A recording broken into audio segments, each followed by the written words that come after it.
In today's video, I'm going to teach you how to see history on OneNote.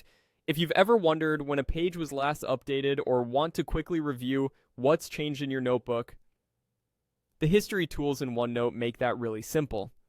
This is especially helpful if you're collaborating with others, or even if you're just trying to retrace your own edits over the past few days.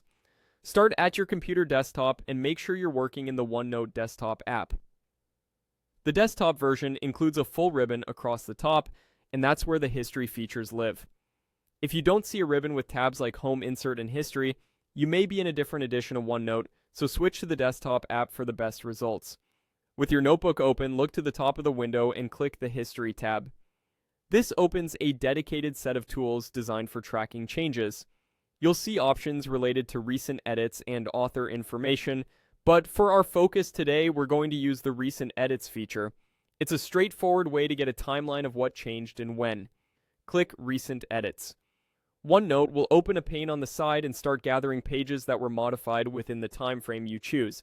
This view groups pages by date and section, and it shows you a clear list of what's been updated. You can click any page in the list to jump straight to it. As you do, OneNote typically highlights updates on the page and includes details like when the change was made, and in shared notebooks, who made it. That makes it easy to scan for what's new without manually comparing versions. Now select the days you want to review. You'll see preset ranges such as the last week or the last 30 days, and you can choose the one that best fits your needs. After you select a range, the results refresh automatically, so you're always looking at the most relevant set of edits. If you're trying to track a specific project phase or study period, pick the window that matches your timeline to keep the results focused. As you browse, remember that clicking any entry in the Recent Edits pane takes you right to that page so you can read the context around the change. When you're done reviewing, you can simply close the pane to return to your normal view.